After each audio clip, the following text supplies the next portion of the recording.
Good afternoon. I'm Tim Noakes-Malik, and along with my co-moderator, Mary Peterson, we welcome you to our symposium on facilitating belonging, inclusion, and equity in STEM. Today's work is brought to you with the generous support of the Psychonomic Society Governing Board, so we would like to thank them.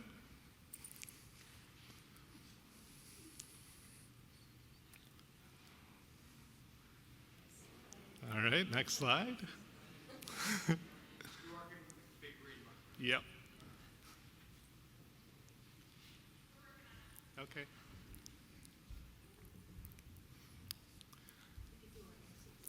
Yeah, so we have a little welcome activity to start us off. And so we would like all of you to welcome your neighbors, turn to one another, share a greeting, a hello, preferred pronouns, research area, and reach out to those that you might not know sitting next to you. So just take the next moment or so, the next minute.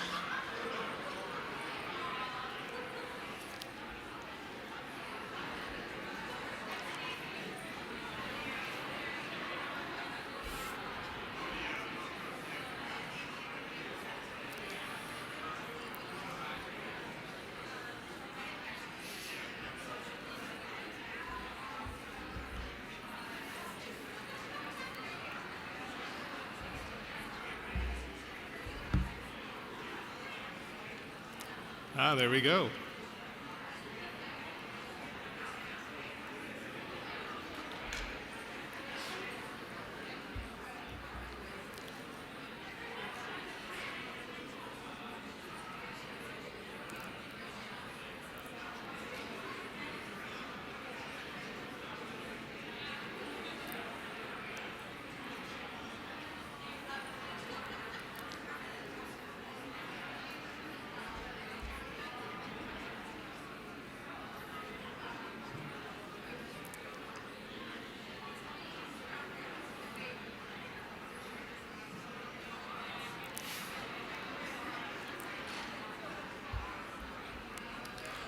Thank you, and welcome to those who are online as well. Today we'll be discussing and learning about both words and actions to facilitate belonging, inclusion, and equity. So why do we have this focus? One of the core reasons is that this focus connects to our values at the Psychonomic Society. Here's a quote from the vision statement on the webpage.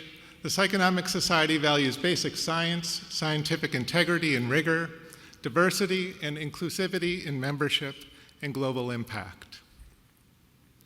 By diversity, we are referring to diversity of social identities, such as race, ethnicity, gender, ability status, age, nationality, sexual orientation, social economic background, religious affiliations, among others.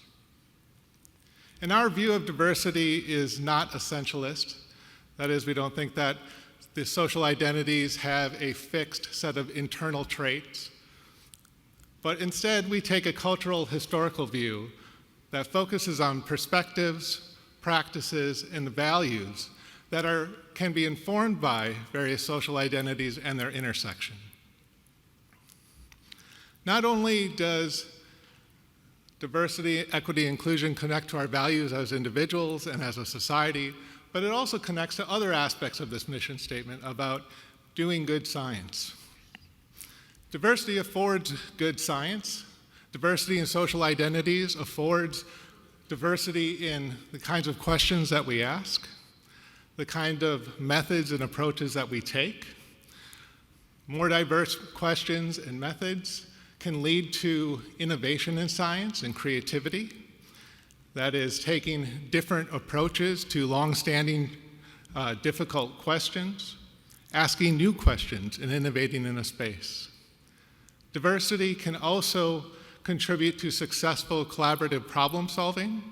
Paige and colleagues have investigated various aspects of simulating problem solvers and have shown a random selection of a diverse set of problem solvers with different perspectives perform better than a more homogeneous, top-performing set of problem solvers to successfully collaborate. It also can relate to a reduction of bias. By having different perspectives, we can unpack our assumptions of our theories, of our approaches, and reduce potential bias that we have there compared to a more homogeneous perspective where we may not have questions about those assumptions. Not only does it afford good science, but can afford good learning outcomes in STEM. One example of this is instruction that engages in dialogic interaction. That is, bringing students together with different perspectives on particular issues to engage in constructive learning opportunities through dialogue. Some examples of this are Accountable Talk by Lauren Resnick and colleagues, and Productive Disciplinary Engagement by Engel and Conant.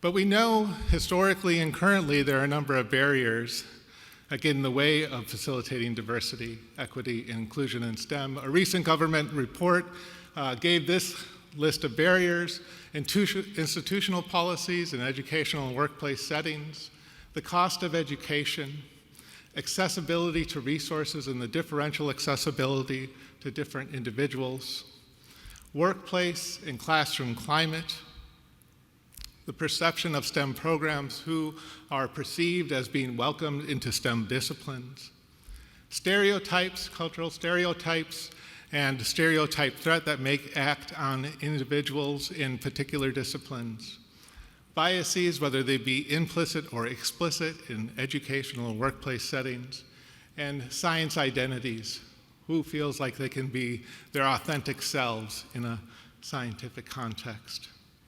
This report also pointed out key areas to address these barriers, including STEM pathways, the K through 12 pathway to STEM, access and recruitment, addressing these issues in achievement and advancement, and finally retention. We not only want to diversify our STEM disciplines, but we also want to create a good environment and retain. So what's the path forward? Listening, learning, and action. Our goal in the symposium is to inspire attendees to work towards inclusion and equity within the community and to provide effective tools for this effort. Today, we're joined by 4 outstanding interdisciplinary speakers from social psychology, educational psychology, and educational disciplinary domains such as physics. We'll begin with Kevin Binning talking about creating contexts that foster equity and belonging in college STEM courses, an ecological belonging approach, followed by Mary Murphy, creating cultures of inclusion, followed by Zhara, Hazari, leveraging counter-narratives and counter-spaces to facilitate physics identity development of women, and Gerardo Ramirez, making hidden knowledge visible in minority-serving college context. Each speaker will speak for about 20 minutes. We'll have a brief few minutes for questions, and at the very end we'll have the panel. All the speakers will come up and we'll have about 10 minutes for questions. All right, so without further ado, I will introduce our first speaker, Kevin Binning. Dr. Kevin Binning is an associate professor in psychology and a research assistant at the Learning, Research, and Development Center at the University of Pittsburgh. His early work focused on understanding the psychology of how social, racial, and ethnic diversity is perceived and experienced. For example, he's examined how students perceive the diversity of their college campus and how adults perceive the diversity of various business organizations. He has also examined how feelings of respect in diverse settings are critical for shaping both psychological and organizational well-being. Dr. Binning's current research focuses on interventions to foster equity in social contexts, specifically in the education domain. Through development, experimental refinement, and the use of psychological theory, his work seeks to understand how to change social experiences to help all people thrive. So let's welcome Dr. Benning here to the stage to present.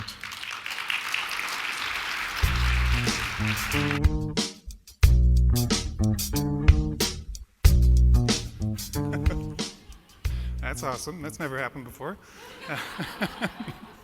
Thanks, Tim. Thanks for that introduction, and thank you also, Tim, for being a mentor for me throughout my time at Pittsburgh. All right, let's see here. Okay. Oh. Nice to see Claude there.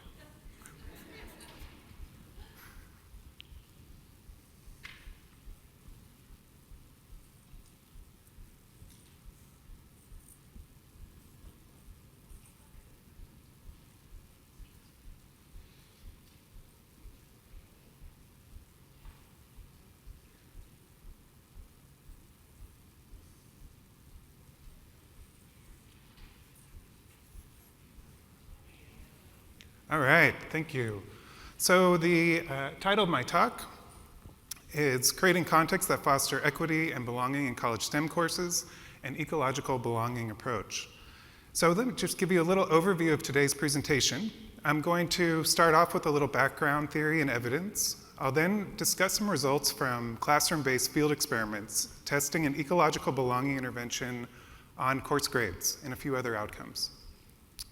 I'll then discuss some implications for theory and practice. All right, so I want to start off with something you guys have probably all heard before, but that is central to my work, which is that the need to belong is powerful and primal. Humans are affected by this need to belong on both a psychological and a physiological level, and this is something that we do unconsciously. This isn't something that's under our conscious control. We are consciously attuned to signals of belonging in our environment. What I'm going to talk about today is what I'm going to label non-contingent belonging. This is really the gold standard of belonging, if you will. We think about things as kind of closely related concepts as something like unconditional love. But when we think about non-contingent belonging, what I mean is belonging regardless of what I do. If I mess up, if I stumble, I'll still belong here. You will still accept me as a group member, even if I don't perform as well as I could, that I'm safe here. Okay. Some examples of this idea in the college setting, I've seen a lot in my work. We've seen, for example, that when students matriculate with peers from their high school, they tend to do better in their introductory college STEM courses, the more peers they have compared to coming solo. They tend to persist and be retained at the university more often, more frequently. And this is especially true for first-generation college students. We've also seen benefits from joining campus diversity organizations. So diversity supporting organizations, students who join these organizations persist and retain in college at higher rates compared to comparable control groups who do not join these organizations. This is also, we've seen this as well with, not in my work, but in related work, students who join Greek organizations, students who join athletics. These students all tend to have higher retention rates than comparably matched students, owing to what I would argue this external source of belonging. It's something that's not necessarily tied to how well I'm doing in college. I have a group, I have a sounding board, I have people with me.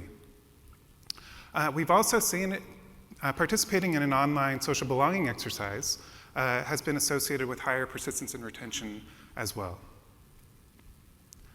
So then, one of the questions I want to frame for today is, why don't classrooms provide a sense of community?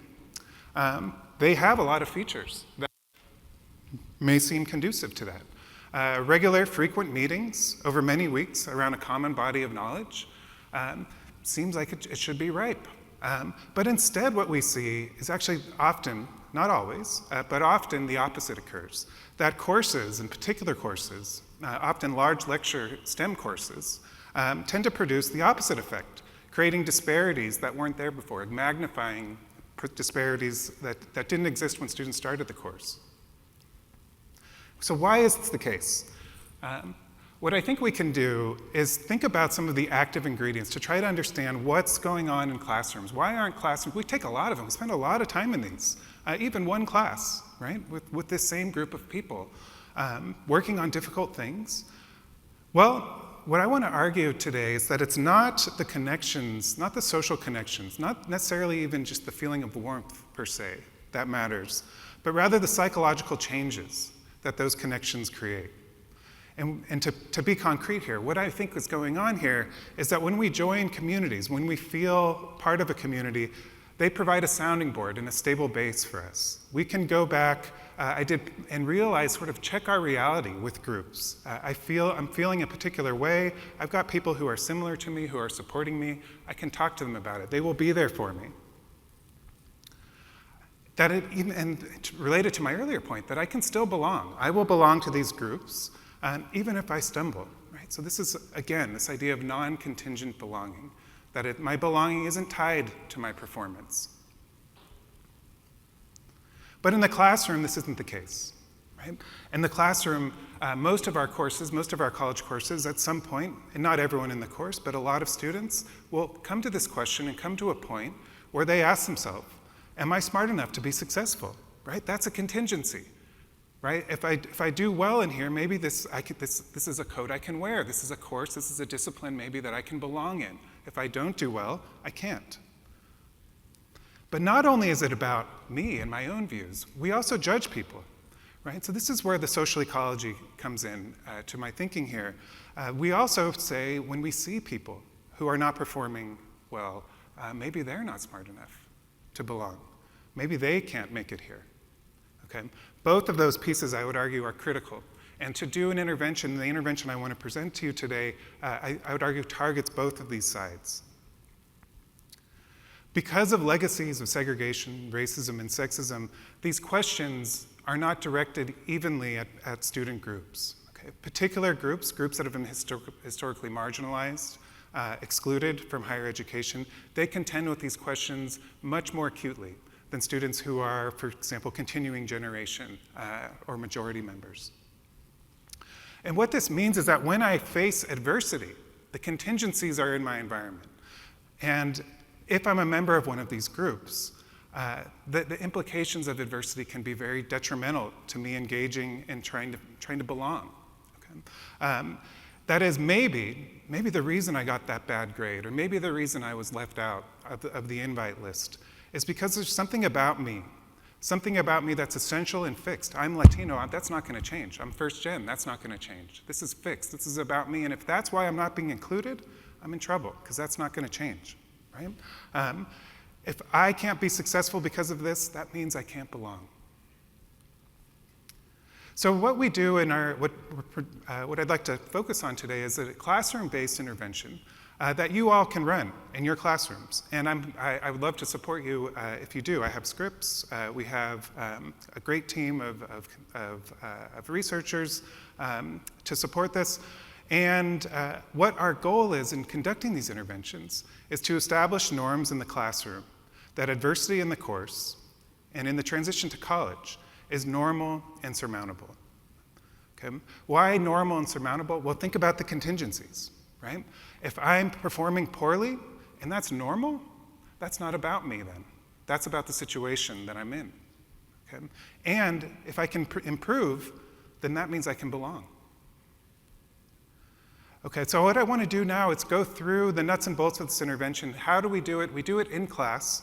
We do it in the first or second week of class. We think that's important. We haven't actually run it later in the course, but we have a lot of theory behind our backs that we think that when the early stages of the course is when students, this question of whether I belong or not is most poignant. This is the time to intervene. Okay? Also works out really well because we often don't do a lot in the first week of class. So instructors are often kind of willing to let us do this activity in their classroom. So what we do, and in the studies I'm going to present to you, we do classroom level random assignment. Okay? So we have, for example, introductory biology. It's a 300-person lecture course. There are 4 recitation sections, a very intimate setting of 75 to 80 students each.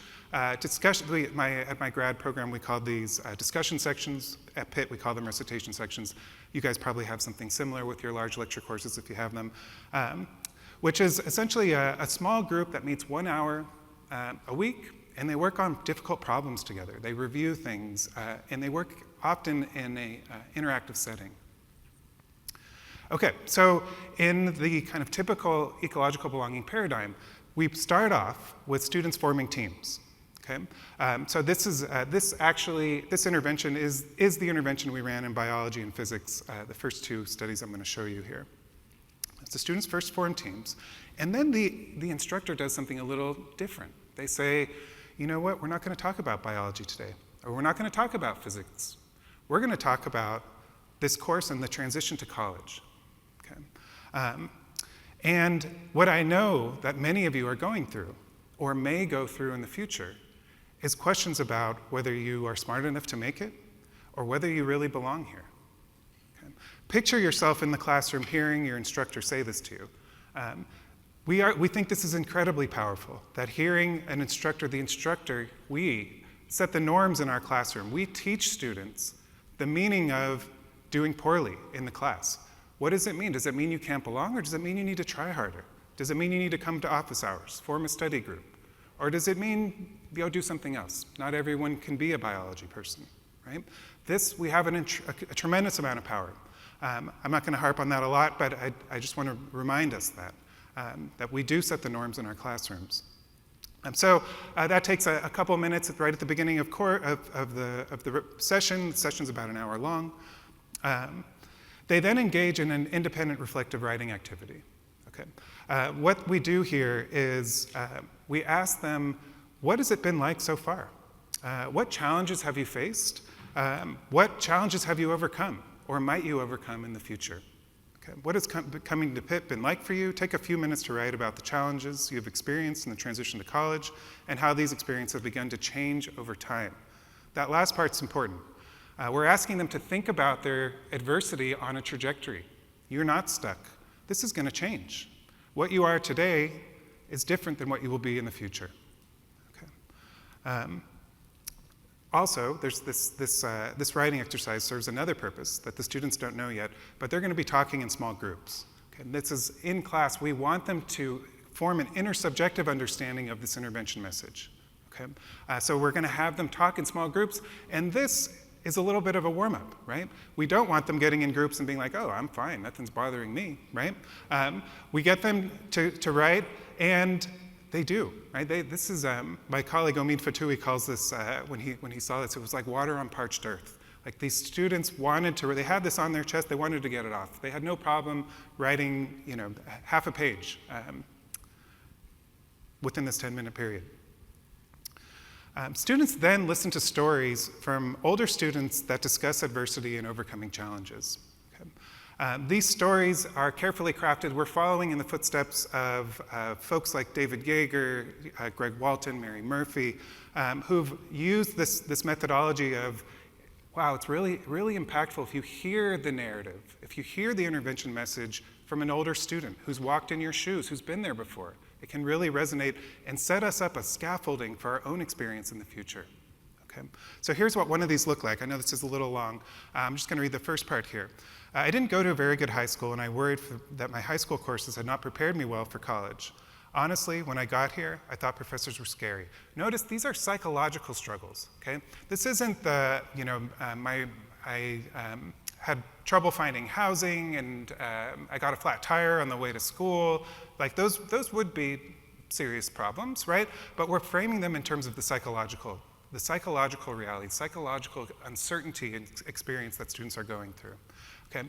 And then there's a turning point, and it gets resolved. Okay? Just like any good narrative that we know and love, right? Has a kind of an initial trouble, a turning point, and a resolution. Okay? I began to enjoy my classes more, and I found some close friends who I trusted. I also became more comfortable speaking in class, and sometimes I asked my friends to edit my papers for me. I saw that even when professors are critical or they're grading harsh, it didn't mean they looked down on me or that I didn't belong. It was their way of motivating high-achieving students. Okay? So remember, I'm making this big case about the contingencies in the classroom, and the adversity in classrooms differ. Different classes kind of create different threats around different material and at different time points depending on that structure. So what we've done with this work is we've created kind of an internal infrastructure to try to understand differences across courses and to tailor these quotes, these stories that we give to students based on the different sort of stressors and sources of threat that students encounter in different courses. Okay? So we identify courses through, we have access to an anonymized student data warehouse. So we analyze a whole bunch of courses and look which courses are the ones that are both large lecture courses and are producing disparities in outcomes. We identify those courses and then we recruit students who took those courses. And we bring them in and we do a focus group with them. With a very sort of elaborate methodology. Actually, it's a methodology pioneered by the College Transition Collaborative. And what this does is students fill out a journey map, and they sort of often will start the meeting sort of closed and saying, I did fine, nothing was wrong. But by the end of the meeting, they're divulging the experiences that they went through and the points in the course and the issues in the course that they had. Okay? I want to show you a few examples. Different facets of different courses raise the question. Where's this question coming up? That's really what we're trying to get at with these focus groups, so that we can then put those stories into the intervention, okay, and deliver it in that classroom. Okay, so here's one from Basic Physics for Engineering. I was just one of a handful of women in one of my intro physics study groups, and sometimes I felt a little embarrassed to ask questions. However, I quickly learned that other students usually had the same question, and we all benefited from working with each other and learning from each other. Sometimes I had difficulty with an idea that my classmates understood. Other times, they struggled with concepts I understood. There wasn't always an aha moment. This came up in focus groups. I was actually surprised by that. I thought there would be a bunch of aha moments, and I've heard repeatedly from folks in physics that no, that often it's a slog. You need a growth mindset. It's not just going to click. I need an aha moment where everything clicked. It was usually much more gradual, with some concepts only becoming clear after lots of practice and discussion with my study group. Okay. I realized that everyone struggles sometimes, and the important thing is to not give up and to help each other out. We similarly created quotes for macroeconomics, a course we identified. In the interest of time, I'm gonna kind of skip over these. And also, we're just collecting data this term in organic chemistry. So this is no longer a transitional course. These are often sophomores in this course. So some different issues that have come up, for example, that students are retaking this course very frequently and often feel a great deal of shame in doing so. So if you kind of, we're also going into engineering. We did a course that has a heavy MATLAB coding component, and we did that at Purdue. We have some results from that. I don't have them to share with you today, but the data are looking very good. Okay, so then the students engage in small group discussion. And I'm just gonna quickly tell you what this is. We asked them very leading questions. Why do you think so many students are afraid to ask for help when they need it? Okay? The framing there is students are afraid to ask help. Why don't you guys discuss why that might be the case? And you can imagine what students say. And these are students, by the way, who they're gonna work with on difficult problems for the next 14, 15 weeks. Okay? So they say things like, oh, students are often embarrassed to admit when they're struggling. Oh, you said that out loud, right? We're gonna work together. That's not gonna be our norm, right? That's what we hope will happen. And then we close with a classroom-wide discussion. Okay? The instructor just says, would you guys like to share out what you talked about? There's no other differences between conditions, and I want to give you quickly some results here. I'm going to talk first about a basic physics for science and engineering intervention. Again, these are experiments, classroom-level random assignment, foundations of biology, an introduction to macroeconomics. I have data for these three. We've also replicated these data. Sarah Hameland, postdoc at University of Minnesota, was the first author on a replication that we published in Bioscience. We're also replicating, as I mentioned, in Purdue, and we have an ongoing data collection in organic chemistry at Pitt. So first off, what I want to show you is attendance. Okay? So on the x-axis here are different courses. So physics class 1 was taught by an instructor, so say instructor X. They had half of their students in the treatment, half of them in the control. Physics class 2, similarly. Treatment, control, same instructor. and so on. Okay, so what I'm really showing you here is I'm disaggregating across all the courses where we did it just to show you how consistent these effects were. So attendance, significantly higher in courses where we ran the intervention.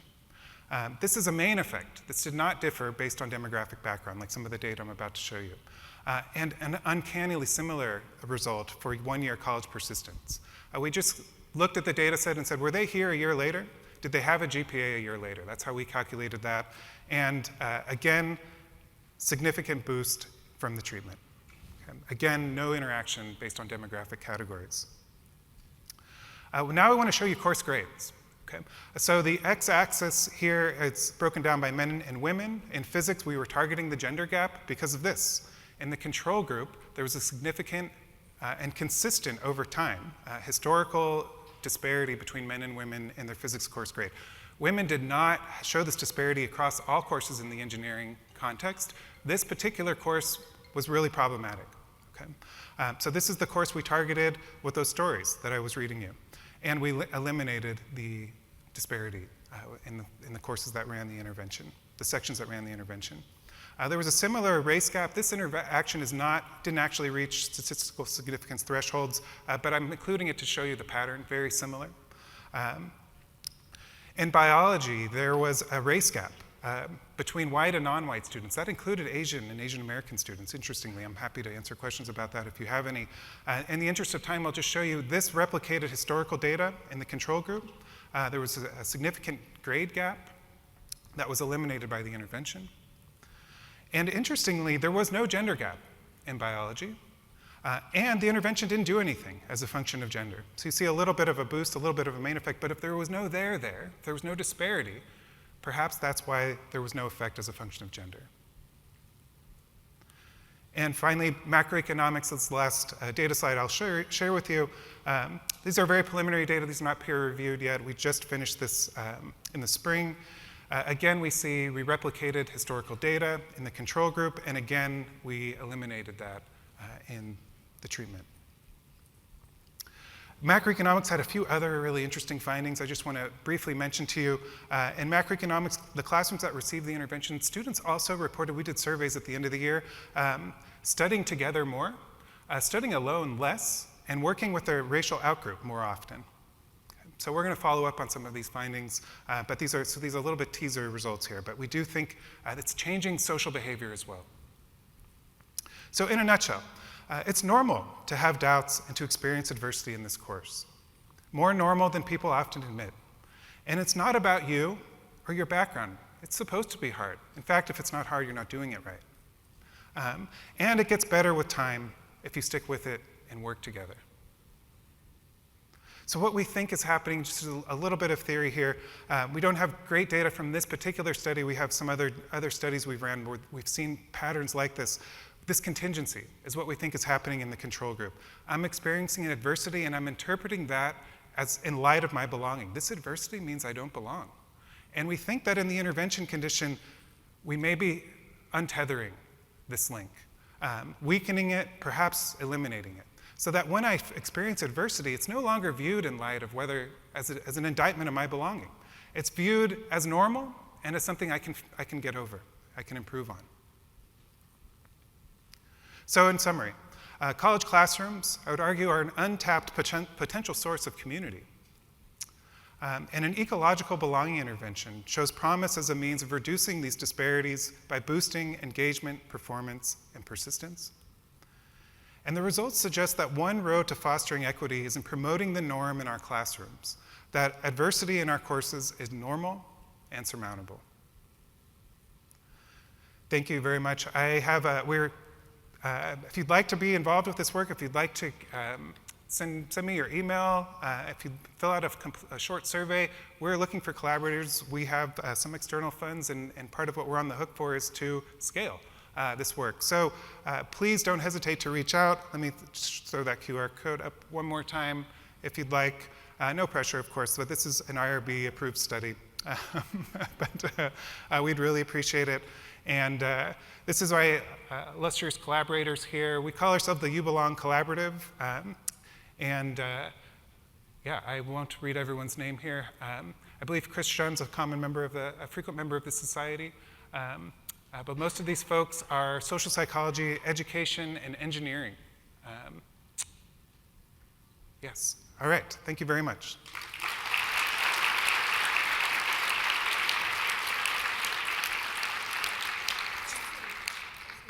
Do we have time for? One or two questions. There are microphones in each of the aisles. I'm going to check to see if there are any questions online. Hello, I have a question. Hi. So how can we know this is promoting belonging instead of just encouraging having group work? In other words, that you find that when students collaborate with each other, when they study in groups, they improve their performance. Can we simply just tell them, hey, form study groups? How can we know if this psychological change of belonging that really drives the results? Thank you. Yeah, so we do have some survey results as well that I did not present here today, that we do show effects on self-reported belonging, for example. Yeah, to your question of, I'm not sure if I fully understand the question, if I'm not answering it correctly. I'm sorry. So I'm saying that maybe they simply have study groups. It's not much psychological belonging, saying, oh, I belong to this class. It's simply they have study buddies. If students simply know, oh, I can have study buddies, then they study better. It's not because, oh, I belong and, better engagement. So I'm trying to figure out whether it's simply because of study groups. Oh, okay, I got you. you. So what I didn't tell you is what the control groups did. And that's an important piece. So let me tell you, the control groups also form study groups. And I'll tell you, for example, in the biology course, what they did, it was kind of fun. The instructor had a very good idea to try to create bonding among students in the small groups. So they formed their small groups, and they picked a mascot. So this is biology. One of the mascots I remember was the heterozygotes. Okay, so they then draw a little picture of the little heterozygote, and they got up in front of the class and they shared it. Okay, so a lot of psychology there that should promote sort of a sense of bonding with that group. But those were the control groups, right? So I do want to emphasize this question has come up before. This is not just a social warmth exercise. This is not just let's do more icebreakers in our class, let's get our kids to like each other more, right? We do that already. We did that in the control groups. We think that there's something more about this. This is something about the narratives and the meaning that we make and what we're teaching students. What does it mean to struggle in this class? What does it mean if you get a bad grade? Does it mean that you can't fit in, you can't belong here? Or does it mean this is normal? Join the club, and we need to study harder, right? Yeah, so does that answer your question? I think I understand why you asked that now, because I didn't describe the control group very well, or at all, really.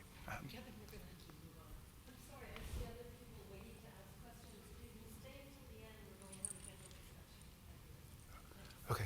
Thank you, Kevin. Okay, thank you.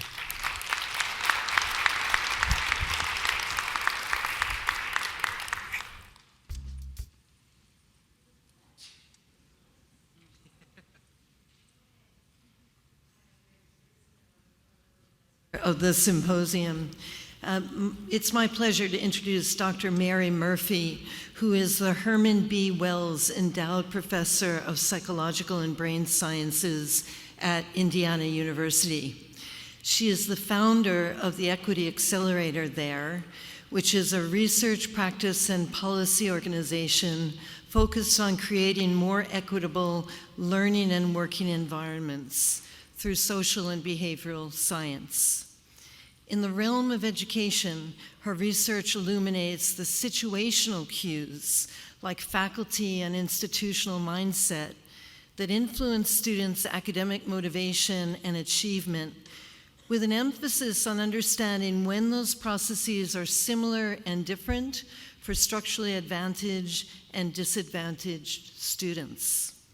She develops, implements, and evaluates social psychological interventions that reduce identity threat and spur students' motivation, persistence, and performance.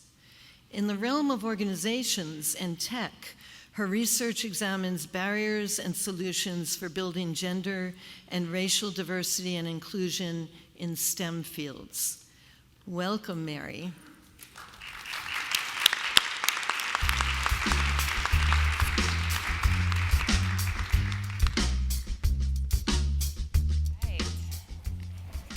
Here we are, getting down to that music. Good afternoon, everyone. It is a pleasure to be with you all. I'm really excited to share some of the work that we've done over the last maybe decade or so. What I want to offer today is a bit of a theoretical framework at the top of the talk that then I'm going to apply to many different kinds of problems or barriers, many of them structural and institutional barriers, that I think that theoretical framework can inform how to bust through some of those, right? And I'm going to show you some data from many different papers and studies that kind of give you little tastes and examples. All these papers are published. You can find them online. But it kind of puts together many different ideas in one coherent frame.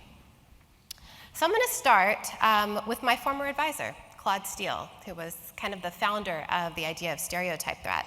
And Claude in 1997 wrote this. He said, "From an observer's standpoint, the situations of a boy and a girl in a math class or of a black student and a white student in any class are essentially the same. The teacher's the same, the textbooks are the same, and in better classrooms, these students are treated the same. Is it possible then that they should still experience the classroom differently? So differently, in fact, to significantly affect their performance and achievement there? This is the central question." So what are the differences, right, between a boy and a girl? We might even say people with different genders, as well as a black student and a white student. Of course, one of the differences is that they have different social identities. So when I'm talking about social identity today, I'm going to talk about the part of our personal identity that comes from group memberships and the categories that we belong to.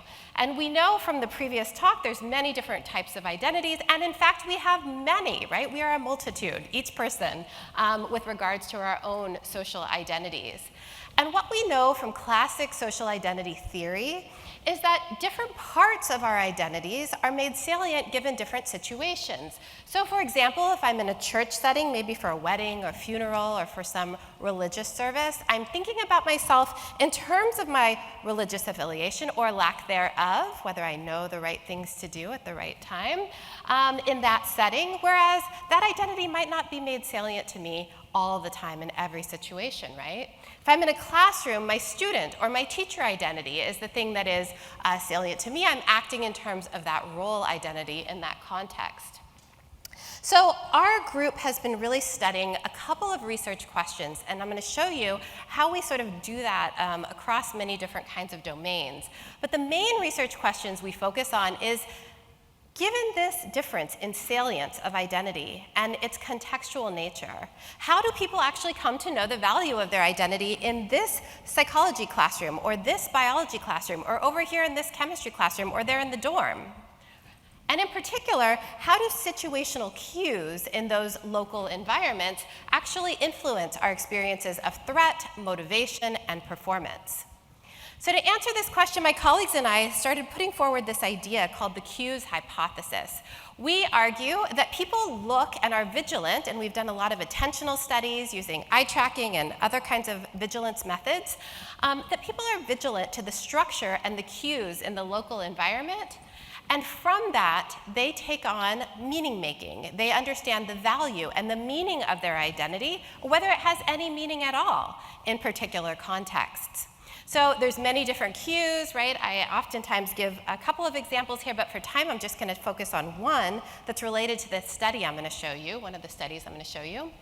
That's the cue of number, right? So we know that if I come into a math class, I'm a woman in this class, and there's many of us, right? My experience in that class is going to be different than if I find myself to be one of very few, with few identity mates on particular dimensions of identity. And to that contextual point, it's really important to note that these kinds of cues, like numeric representation, can really interact with the domains and stereotypes that are relevant to that cue. So for example, if this is an English class, being one of few women in the class is not going to carry the same identity-threatening meaning, because women are not negatively stereotyped along their ability dimensions, right, or intelligence dimensions in the domain of English. But if it's a math context, right, these old cultural stereotypes that often still persist in many of our college contexts, that will make this numeric representation much more meaningful and salient and affect my psychological and what I'm going to show you in a moment too, physiological experience there. So we think there's many consequences of perceiving these threatening situational cues. We think it affects psychology in many ways. We've done a lot of studies on vigilance and attention. If I see, a snake loose in the house, I'm going to be looking underneath my kitchen sink and in the bathroom and in the bed. I'm not going to be able to rest, right? Similarly, these identity-threatening cues really put me on vigilance and attention to be looking at other cues in the context to see whether I'm valued and respected here or not. It affects belonging, as Kevin has shown us. It also affects performance and learning, and we also think it affects the physiology of group members as well. So the quick illustrative study I'm going to show on this idea is one of the classic studies that we did a long time ago, really kind of putting forward this theory. And it really looked at how a manipulation, an experimental manipulation of these situational cues, how does it actually affect vigilance, belonging, physiology, and one's desire to even be there. So in this study, we brought men and women who were math, science, and engineering majors into the lab. They were juniors and seniors, kind of more advanced students. And we told them that we were engaged in collaboration. The psychology department was engaged in collaboration with these departments about hosting whether or not the organization, the university, should host a summer conference, a summer science conference, math conference, the next summer. And so we said, we are going to show you this kind of advertising videos for these conferences, what it is, how you get in, what's involved, right, where it's located, who's going to be teaching. And we will be hooking you up to some sensors to see how you respond to this video while you're watching it. And then you're going to tell us what you think about the video and whether the organization, the university, should host the video in the next summer. But because we're tricky social psychologists, right, there's always something with us. And so half of our participants saw a gender-balanced video in the actual 7 minutes of the conference video. Every other detail of the video was the same, but the representation was what we see in higher level of mini STEM majors. It was 3 men to 1 woman across the 7 minutes of the video. The other half of participants saw, that was the unbalanced video that I just described. The other half saw a balanced video where it was 50-50 men, women across the 7 minutes of the video. And we hypothesized that this unbalanced video would be a cue of identity threat for women. Though these are juniors and seniors, much exposed to this kind, especially in their higher level courses of representation, this is a new context, right? They should be vigilant to what this new summer science conference is going to be like. So our hypothesis was that women watching this unbalanced video would show greater physiological reactivity as measured by some cardiovascular and electrodermal sensors that we had attached to folks, a decreased sense of belonging, and also a decreased desire to participate as they're watching that unbalanced video relative to the balanced video. So let me show you some data quickly. This is interbeat interval, how fast the heart is beating while they're watching the 7-minute video. And higher numbers here mean faster heart rate, right? Smaller interbeat intervals. And so what you see here is that women watching that gender unbalanced video have faster heart rates relative to their peers watching the gender balanced video, and for men there's no effect. This is skin conductance for non-technical audiences. I say sweaty palms. And here what you can see is that women show greater GSR relative to their counterparts watching that unbalanced video compared to the balanced video. Again, for men, no difference. Sense of belonging, now we're getting to the more subjective measures rather than the objective physiological measures. And you could see here, we find that women report greater sense of belonging in the gender-balanced conference than the unbalanced one after they saw these videos. For men, again, no difference. The only place we ever saw an effect for men across all measures was in the desire to participate, where we found a main effect across gender, such that both men and women want to be where the women are at these conferences, right? Maybe for different reasons, maybe identity-relevant reasons, who knows? But that's what the data show. So here we found women watching this unbalanced video, greater physiological reactivity, decreased belonging, decreased desire to participate. So this is some initial early evidence that we had that these situational cues could shape people's psychology in many different ways as well as their physiology. What happened to the slides? I see it coming up here, but I don't see them up there. Aha, okay. So that is numeric representation. I want to now talk quickly about a few other areas where this framing of situational cues as signaling the value and meaning of one's identity really seems to matter. And that next area is what I'm going to call bureaucratic hassles. This is done in collaboration with my former postdoc, Stephanie Reeves and David Yeager. What are bureaucratic hassles? You know them. You probably don't like them. Difficulties associated with structures of an institution. Frustrating for everyone, right? Ostensibly unrelated to group membership, right? When we find these bureaucracies, we're kind of frustrated, hung up on it. Some people like bureaucracy, but not many. We hypothesized, however, that the experience of frustration when navigating bureaucratic hassles in the context of higher education might hold threatening meaning for more students who come from underrepresented or first-gen backgrounds, who might lack some social capital or knowledge or understanding about how to navigate them and how to make meaning of the fact that I'm struggling with registering for classes or navigating difficult course maps or other things like that. So if you're wondering what a bureaucratic hassle looks like, this is one. This is a course map. Like, you have to figure out from this what courses you need to take in what order. God help you. Right? And if you think I'm just picking them out, right, I can just show you a whole bunch, right? This is common, what it looks like, hopefully not your institution. But what we did is we brought this idea into the lab and experimentally manipulated the experience of hassle while handling bureaucratic tasks. So in this case, we told students that we were collaborating with the Student Financial Services to test a new website that the organization was thinking of rolling out, and we wanted them to go through the website, enter the form, and then tell us about their experience while doing so. So students would come in, half of them would enter their information. It was about 3 pages, 3 or 4 web pages total. They'd enter their information. Half of them would unfortunately get randomly assigned to this condition. And you know this, you hate this. This form actually is really sadistic because it deletes all your information and then you have to go again. So this is a bureaucratic hassle, right? It's really frustrating. The manipulation check is off the chart as to how frustrating that is. And the question we had, though, was how does it actually influence having this experience in an academic context, right? Even just testing a form that's not even like public yet. How would this affect students in terms of their sense of belonging in college? We also asked, how likely are you to graduate from college in 4 to 5 years, right, on time graduation? We found the same effects for this and the belonging question. This one is the belonging question. For continuing gen students, it doesn't affect their sense of belonging. They feel like they belong in college. Not a problem, whether they were in the frustrating or non-frustrating condition. However, for first-generation students, we found big effects.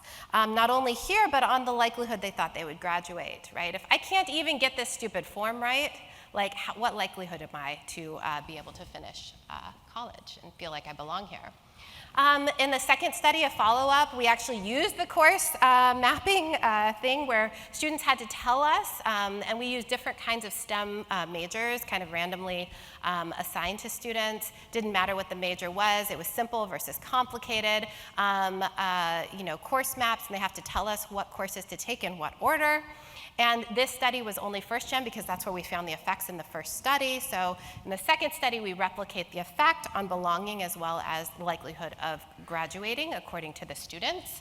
And then finally, we took this to the field, and we wanted to understand how experiencing these bureaucratic hassles as situational cues might influence students' actual belonging in college, as well as their actual hassles they experience as they're transitioning into college. So these are students who had low or high levels of bureaucratic hassle. As self-reported, they told us all the things they found in terms of bureaucracy. We gave them some things, and then they said yes or no, and then they added additional ones. And you can see this is associated with lower levels of sense of belonging if they had high bureaucratic hassles, and this again is first-generation college students. Unfortunately, this persists over the term when we looked at them longitudinally, and when we look 1 year in terms of who is in college 1 year later, among first-generation college students, we found a pretty significant effect here. This is about 20 percentage points difference as to whether or not students who experience low versus high bureaucratic hassle, even at high levels of belonging uncertainty, really experience, are likely to be in college 1 year later. So let's quickly talk about another context, right? That's situational cues, numerical representation, bureaucratic hassles. Now how about us as faculty and we as cues in classroom settings? Here we have a huge amount of work that we've done over the last 10 years, and I'm just going to show you a brief kind of snippet about it. But we have really taken this idea of mindset, which has for 25 years really been thought of as an individual difference. What's your mindset? What's my mindset? How do we have more of a growth mindset, right? And trying to get people to adapt more of these adaptive mindsets. That's what sort of the 20 years of work in this area has done. We've really reconceptualized this idea of mindset, not just as an individual difference, which is important to look at, but also as a feature of the context or culture, as a cultural variable. And how would we know it's cultural? We'd be able to look at how it shows up in cultural artifacts, like what we say, what we do, policies, norms, interactions in the environment. And so we have been looking at how faculty's mindsets shape some of that mindset culture, policies, practices, and norms, and how that then influences students' experiences and performance in STEM as they move through these classrooms. So from a theoretical perspective, if I have a professor who seems to endorse ideas that, listen, what it takes to do well in my class, STEM abilities, here is what I'm saying, but that means things like, in certain classes, maybe spatial rotation, maybe computational ability. These things are fixed. You either have it or you don't. Look to your left, look to your right. Only one of you is going to be here at the end of the term. Those kinds of things. That's faculty fixed mindset. We think students are actually going to make an inference. When they perceive an instructor to have that belief about student ability, they're going to make an inference. Who has that ability? Who are the smart ones in the class, right? Who are innately smart? Well, you draw on cultural stereotypes. And in our culture, in the American culture, we know that there's these long socio-cultural and historical stereotypes about white people and Asian people sometimes, and mostly men, having this ability more so than Black, Latinx, and Native students, as well as women in these STEM contexts.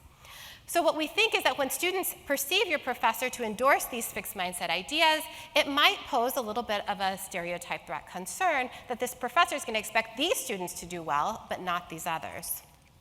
Whereas if I think my faculty member endorses a growth mindset view of students' abilities, that like computational ability is something you can learn, something you can get better at, right? Spatial abilities, other kinds of abilities. These are things that are relatively malleable maybe with some effort, some learning, good strategies, help seeking. Then we think students make an inference of, well, who can do that? Who can learn? Who can do the right strategies, right, to improve their things? Well, that seems open to more people. There's less stereotypes about that than intellectual innate abilities, right? And so we think students are going to make the inference that all students in these contexts, as long as they're doing the growth-minded things of putting in effort and adopting the right strategies, they can be successful. So from a theoretical perspective, we've been arguing that perceiving STEM faculty to endorse these fixed mindsets creates a context of stereotype threat, putting certain students at risk of confirming those negative stereotypes about their group. How would we know this is the case? Well, from the data, we should see similar effects as you see in the stereotype threat literature, such that underrepresented racial and ethnic minority students should underperform compared to their white and Asian counterparts, but more so in the context of fixed faculty mindsets, and much less so in the context of growth faculty mindsets. So that's one of the first studies we've done in the field. An entire university's STEM faculty self-reported their mindset beliefs for their students, and then longitudinally we gathered data from their courses across 7 semesters, reaching over 15,000 students.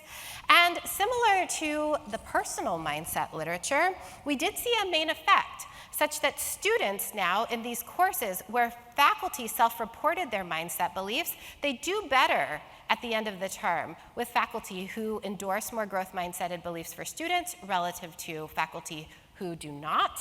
But also consistent with the stereotype threat hypothesis, we found that the racialized outcome gap was twice as large in courses taught by faculty who self-reported more fixed mindset beliefs. And another way, of course, to talk about the interaction is that it's halved in the courses taught by faculty who self-report more growth mindset beliefs. We wanted to understand how this influences actual student experiences in the course. And so we did another field study using different kinds of methods like experience sampling and longitudinal methods. We recruited many first and second year students across 50 STEM courses at 4 universities.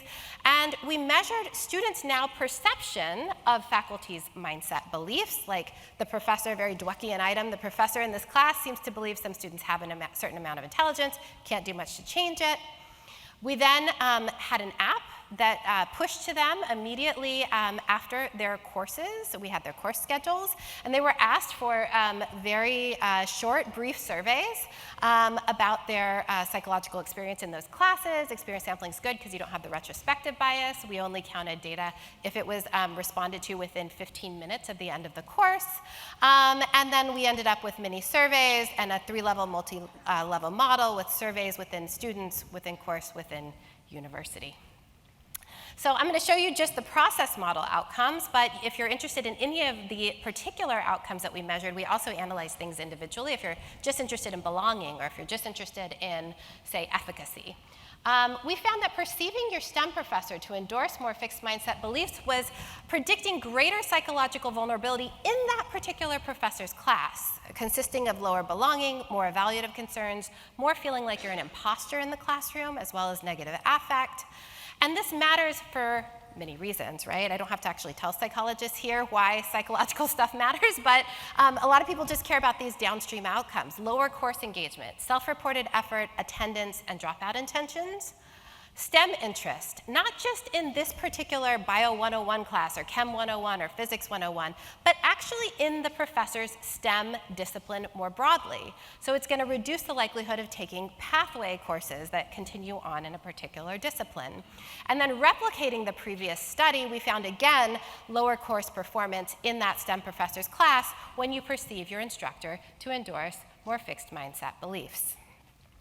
The last study I want to talk about, again, as these situational cue ideas, is really the culture of our discipline more broadly, scientific discussions. This was a big team science paper that I'm pretty proud of. It came out in PNAS in 2020, and what we did in this study, we had this hypothesis that perhaps this culture of this movement to improve science that we have been living through for the last, I don't know, maybe decade or so, it's actually much longer than that. But this culture of this movement to improve science, maybe it poses a bit of an identity threat, especially given the culture of those discussions, to disparately impact women and other underrepresented groups. And so I'm going to talk a little bit about what we found in this paper, which is really a consideration of the culture of two different ways of improving our science. One through open science practices, materials, methods, code, that sort of thing, as well as reproducibility, right? Being able to understand which kind of studies reproduce with some fidelity. And so, we the theoretical background comes from really understanding that there can be cultural differences in science that have been written about a lot in many other kinds of articles, where, the traditional way of doing science in many disciplines across science, this is not just psychology, it's cancer research, it's biology, it's chemistry, it's physics, it's all science, that there's this independent, we call it king science or I science, independent, competitive, single lab, winner takes all kind of model. And then there's other types of ways of doing science, interdependent, communal, and multidisciplinary. And these are associated with different kinds of participation across identity groups and across actually some disciplines in science. And we thought maybe there's something here around the competitive versus communal kind of nature of the way that science is actually conducted, and in particular this movement to improve science that might matter for women's participation in the movement to improve science. So what we did in this study was we took Microsoft Academic Graph, and these were papers all published across all science disciplines from 2000 to 2017. And we basically did an analysis where we used open science or reproducibility and their kind of synonyms as field codes of study in Microsoft Academic Graph. We identified the papers across science disciplines that had those, and it self-identified that way. And then we did a collaboration network analysis.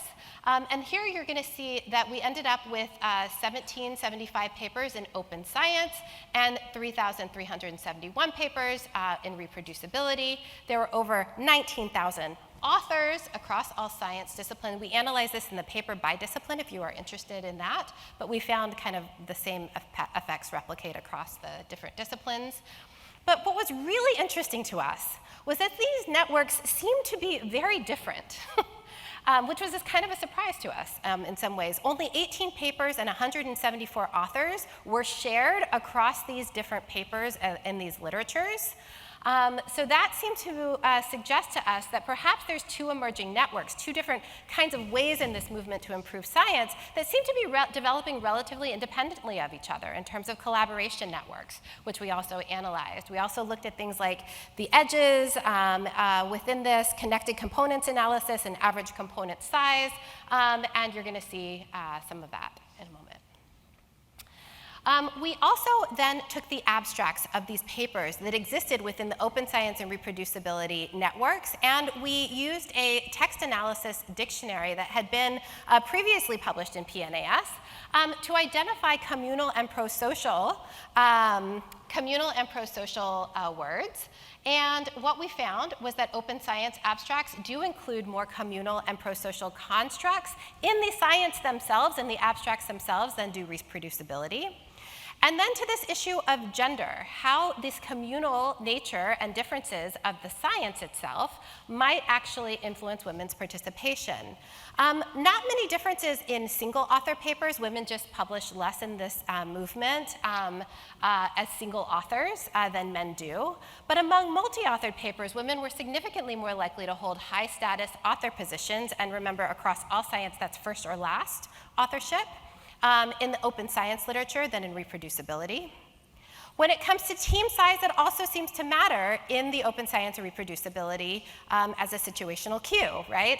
Women are more likely to occupy these high status positions in smaller teams in open science. That's what's on the x-axis. Women are more likely to be in first or last positions here than in the reproducibility literature, where it actually takes about 5 authors on a paper for women to be in higher numbers in first in high status authorship positions.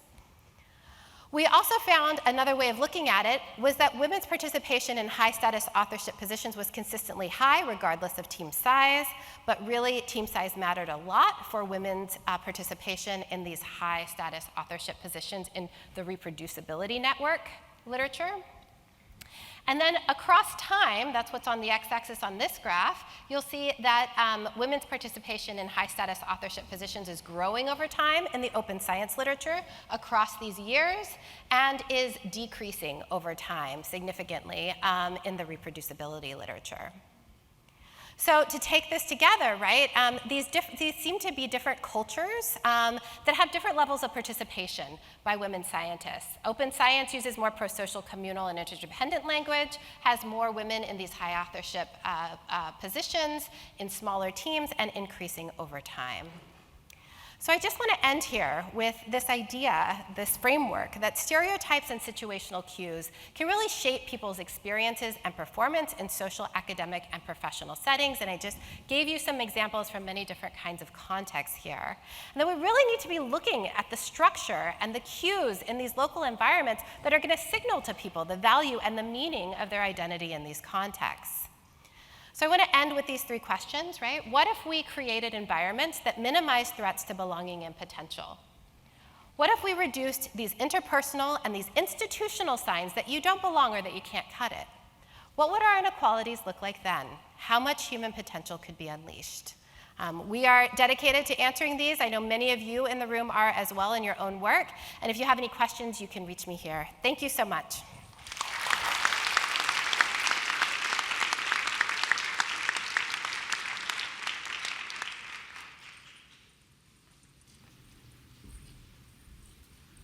Thank you very much, Mary.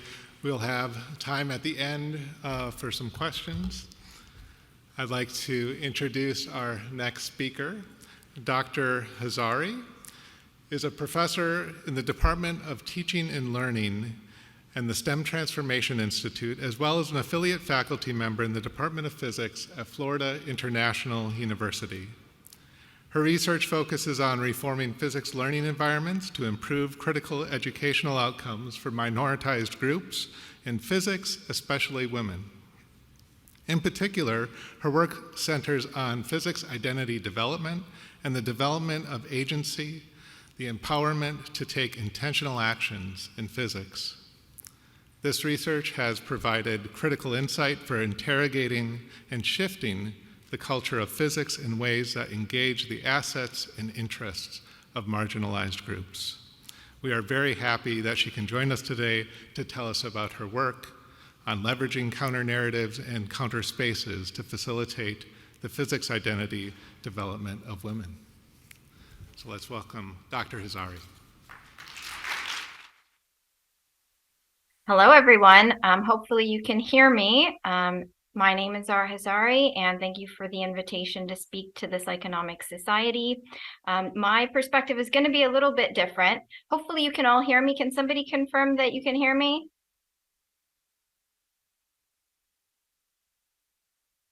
Yes? Thank you so much, Lauren. Okay, so my perspective is going to be a little bit different because I come from a science education and a discipline-based education research background, as well as drawing from cultural studies. So this is going to sound a little bit different, but hopefully it will give you sort of another disciplinary perspective that's quite similar and thinking about similar issues, just taking it from a different kind of framing. So the title of my talk is Leveraging Counter-Narratives and Counterspaces to Facilitate the Physics Identity Development of Women. So I wanted to start with a story, with a narrative that kind of sets up the theoretical framework around figured worlds that I'll be talking about. So an interviewer met with Einstein, and he asked Einstein, what do you think about this movement to try to increase the number of women in science? So even back then, there were movements to increase the number of women participating in science. And Einstein's response was, in all other directions, so in that of science, the way should be made easy for women. Yet it must be taken amiss if I regard the possible results with a certain amount of skepticism. So what Einstein is basically saying is, yes, we should make it easier for women to participate in science. However, I am skeptical about it. And so the interviewer asked Einstein further to explain. And so Einstein explained, I am referring to certain obstacles in women's organization, which we must regard as given by nature, and which forbid us from applying the same standard of expectation to women as to men. And then later on in the interview, he flippantly remarks, possibly as a joke, it is conceivable that nature may have created a sex without brains. And so the reason why I'm posing this is that I'm trying to sort of draw your attention to a historical production of a field and the sort of pervasive thinking that, and it's not just Einstein, there's others who I can draw examples of that have the same sort of pervasive thinking. So the interviewer didn't stop there. So the interviewer asked Einstein, well, what about Marie Curie? Surely Marie Curie is an example of the heights that women can achieve in science. And so Einstein's response was, surely only as one proof of brilliant exceptions. So he saw Marie Curie as the exception to the rule of a woman being capable and exceptional in physics rather than the norm. Now, why is this important? Why is this cultural production important? And I will give you another example. So a recent study that surveyed 13,000 students and followed 70 students from the age of 10 to the age of 16 what they found were the girls in their sample that ended up wanting to do physics, these were not regular girls. They were girls who were exceptions to the norm in relation to both their performances of femininity and their possession and deployment of capital. So they had more resources than other women had, and they also distanced themselves from femininity and feminine sort of stereotypes and characteristics, stereotypical traits of femininity. And in addition, those girls who chose physics, those were exceptional girls, and they were primarily white or South Asian, and they were middle class. So I think you can see that even, decades after Einstein was interviewed, there's a pervasive sort of underlying historic production within the field of physics about who is competent and who has the capability of succeeding. So with that, I'm going to introduce the term figured worlds and define it for you. So figured worlds are a realm of interpretation, and these come from cultural studies. So figured worlds are a realm of interpretation in which a particular set of characters and actors are recognized, significance is assigned to certain kinds of acts, and particular outcomes are valued over others. So when we think of the historic production of physics, of what it means to do physics, what's valued in physics, what it means to be a physicist, right? That production happened with the contribution of a very narrow set of people. And young women, as they're going through, as well as, young men, people who are going through educational trajectories, they are interacting with this figured world of physics. And as they interact with this figured world of physics, right, they are constructing their understanding of what it means to do physics and what it means to be a physicist. So this figured world is becoming their mental model of what physics is and who does physics as they interact, as they're exposed to media, as they're exposed to classrooms and those cues that my previous speakers were talking about. They sort of build this mental model. So what we do in our work is that we create disruptions to that construction of what it means to do physics or be a physics person. Primarily, I'm going to talk about the Step Up project because that's the project that I lead, and much of this work comes out of that project. So we create interventions that disrupt inequitable and narrow constructions. And I think my colleagues who've gone before me, they're doing similar things, just maybe framing it in a psychology or a social psychology way, whereas I'm framing it from more of a cultural studies and deeper perspective. Okay, so with that being said, if you disrupt these inequitable and narrow constructions, so we're disrupting something in the classroom environment, then the figured world of these students might get changed, right? So their mental model of what it means to do physics and who does physics will become maybe more permeable, or the boundaries will shift and change, right? And that allows for new opportunities for physics identity development. Now, why this is important is because we don't want to, in our work, we don't want to take women, we don't want to take people of color, we don't want to fit them into a historic box that didn't include their voice in the production of what it means to do physics.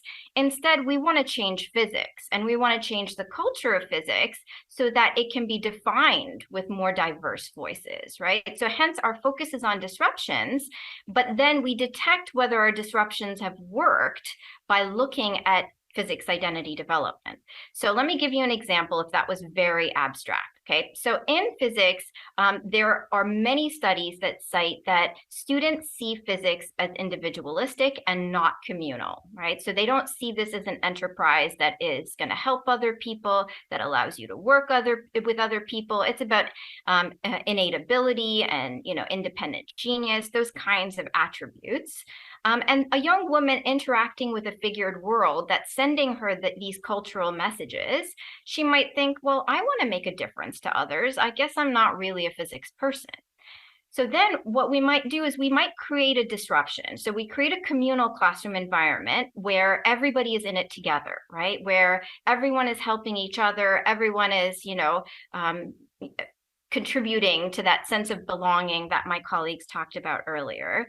And maybe also what they're exploring physics careers that help others within this class so that they get exposed to the ways in which physicists actually do work with others and benefit the world and solve societal problems. And so this might change her mental model of what it means to be a physicist and what it means to do physics. And she might think, maybe I am a physics person. So I think in our work, this is the way in which we think about it. So in order to push forward, I'm going to first tell you how we think about being a physics person or a physics identity, what I mean when I say physics identity, because that's how we're detecting whether our disruptions are working. And then I'll talk about some of the disruptions we're making to inequitable structures that might help push this sort of culture change in physics. So first, defining physics identity, we define it as how students see themselves in relation to the discipline of physics based upon both their perceptions of physics and their negotiation and navigation of experiences with physics. And the types of aspects that lend to their physics identity is their interest. How much are they becoming interested in physics and physics-related topics? How much do they feel recognized by others as being physics people, as being competent and good at physics? How much do they themselves feel like they are competent at performing physics tasks and understanding physics? And are they developing a sense of belonging within this community? Or do they feel like they fit in with their peers within physics settings? So these are the ways in which we're thinking about what aspects lend to physics identity construction. So that's one part of it.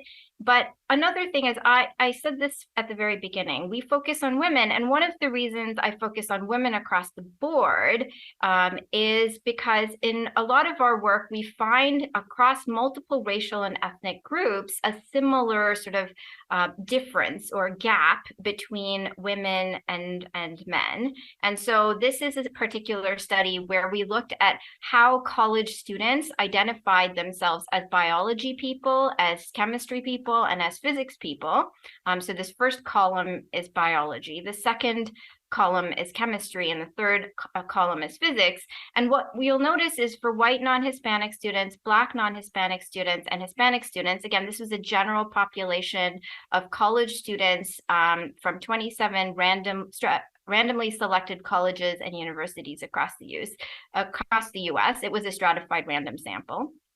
What we found was that across multiple racial and ethnic groups, the young women were feeling less like physics people than the men up at the top. And we saw this across other racial and ethnic groups that we had smaller samples for as well.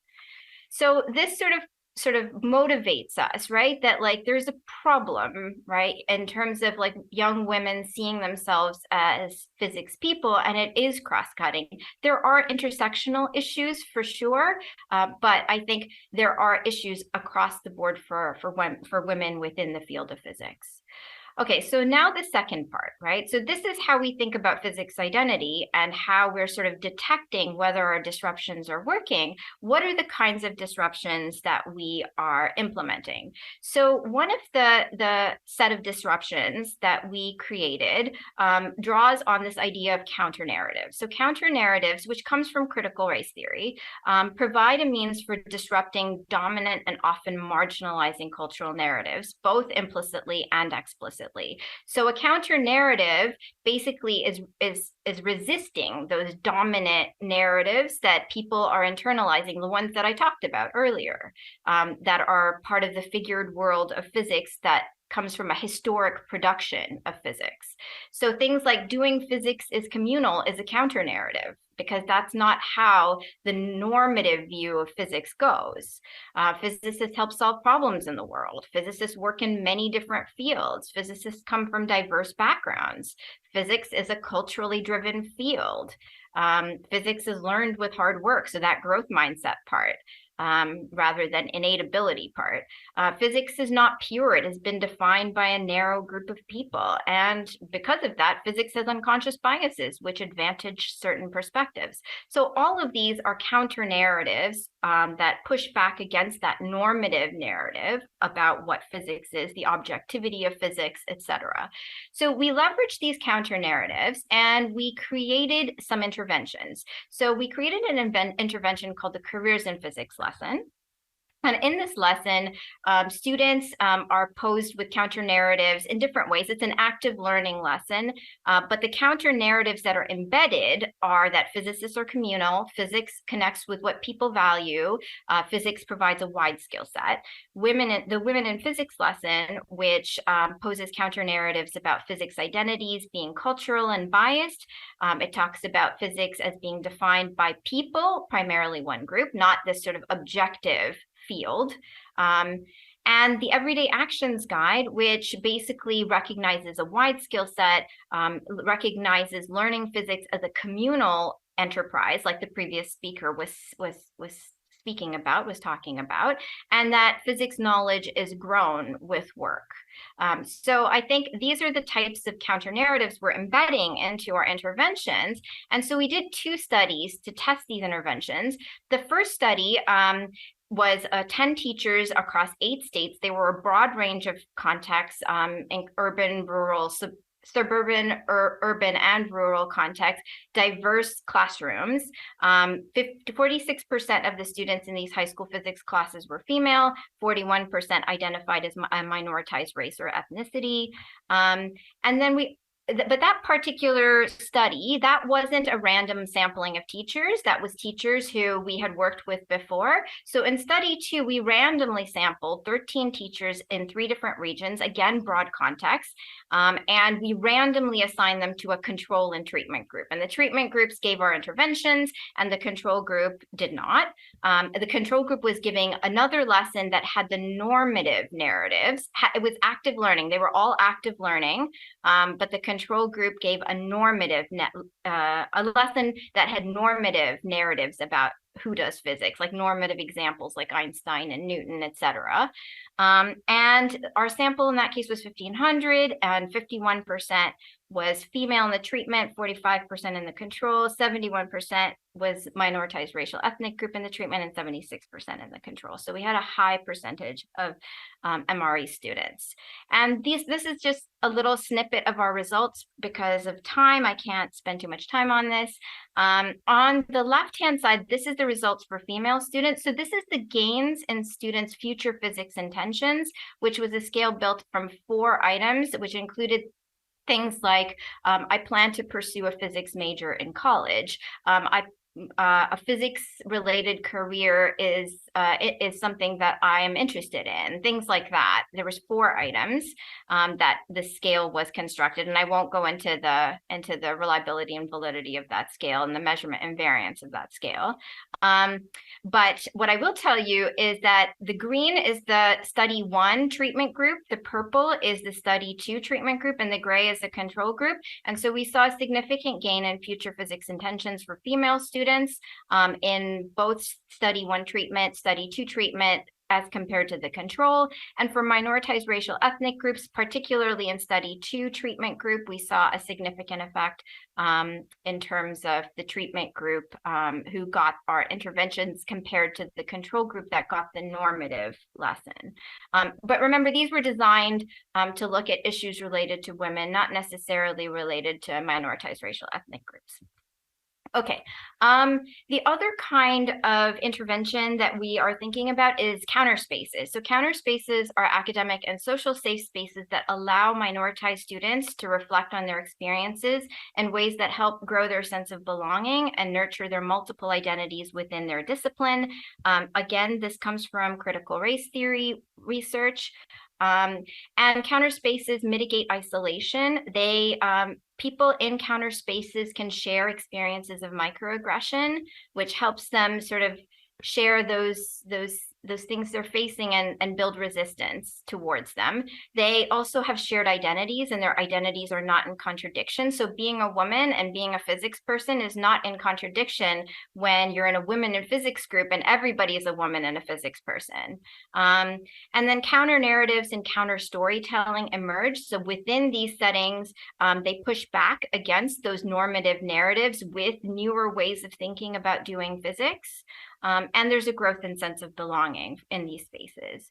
And so this is just one study. Quickly, we looked at how two different counter spaces on the left-hand side in the square, in the rectangular boxes, attending the conferences for undergraduate women in physics. These are 12 conferences held across the country for undergraduate women in physics.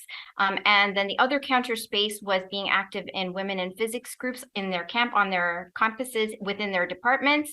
And we looked, and both of those counter spaces had a direct effect, if you look up at the top, on sense of belonging, and the being active in women in physics group also had a direct effect on sense of belonging. There were some complex mediating effects. So attending these counter spaces, women were exposed to issues and barriers and microaggressions that some of them didn't realize that existed in the physics culture. And so these counter spaces led to them believing that there was problems in physics with respect to gender.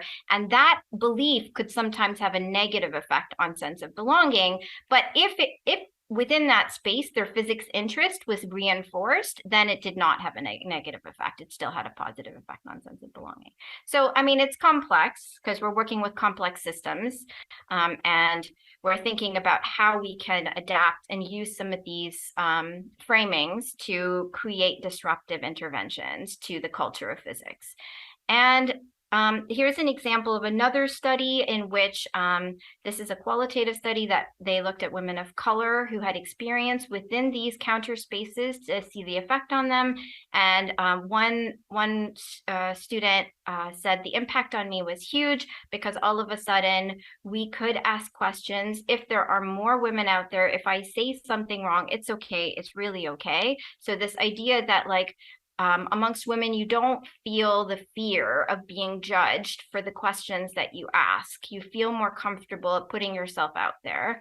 And then another one, this was a woman of color who said about a Black conference. I think a diversity conference. I think the powerful thing about this community is that everybody has a story of being told, you're not good enough, you're not smart enough, your grades weren't this, your grades weren't that. It happened to every single Black scientist I have run into. So again, this sort of shared experience of microaggression that helps build resistance and externalizes those events rather than allowing them to be internalized. So the Step Up initiative is an initiative where we're working with high school physics teachers across the country. And this is sort of our pragmatic approach. If approximately 1 in 7 physics teachers inspires one additional female student to pursue a physics major, the incoming undergraduate representation of women will be 50%. So our goal is to equip teachers as well as students with these interventions and to expose students to these interventions that have been shown to benefit their future physics intentions in order to help shift at least the incoming population that then will create a disruption in the physics culture, because these young women will be more exposed to ideas of unconscious bias and things that they might have to face as they come into these environments. And currently we have 3,250 community members, more than 1,800 physics teachers as part of our community. We have 97 ambassadors who are trainers who train teachers in these practices across the country. This is in 42 states. So they run workshops and they support their local networks of teachers, and we have 186 advocates who are also sort of connected and active in our network. Here's a map of all the ambassadors and advocates that we currently have in our program. And I just leave you with a closing quote from Mae Jemison. I have learned these days never to limit anyone else due to my limited imagination. There are my references. Thank you.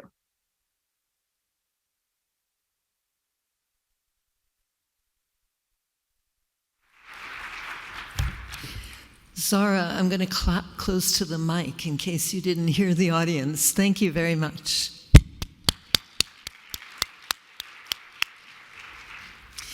There is time for one question for Zhara, so if you have a question and would like to come up to the microphone, she'll be able to hear you.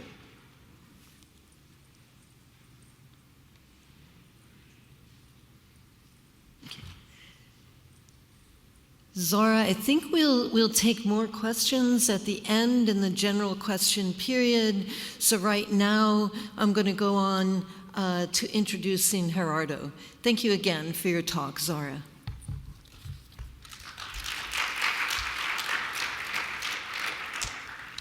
Our next speaker is Dr. Gerardo Ramirez. In his past work, he studied the role of teachers and parents in shaping the math attitudes of their students. He also examined reappraisal techniques to help students cope with anxiety during testing situations. He is currently an associate professor of educational psychology at Ball State University. His current research examines the role of frustration, empathy, and cultural capital in shaping student success and persistence. He studies the really interesting concept of hidden knowledge and how to make it visible to minority students. Welcome, Dr. Ramirez.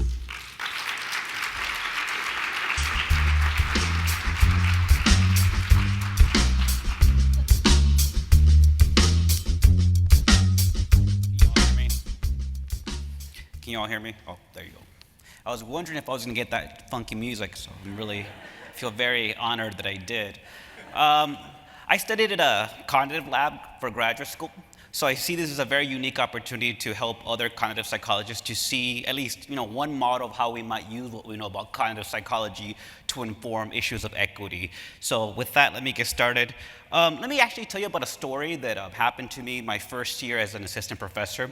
So I was a first-year assistant professor teaching educational psychology, and one of my assignments was for students to actually write a literature review. And so, I put the assignment in the syllabus like, a good professor should, and I put a due date in the syllabus. Very clear, I even put it in bold. And all the students turned in the assignment, except for one student. The day after the assignment was due, this student approached me after class, really shy, and said, "I'm so sorry, I completely forgot about the assignment. Is there any chance that I can submit it late for full credit?"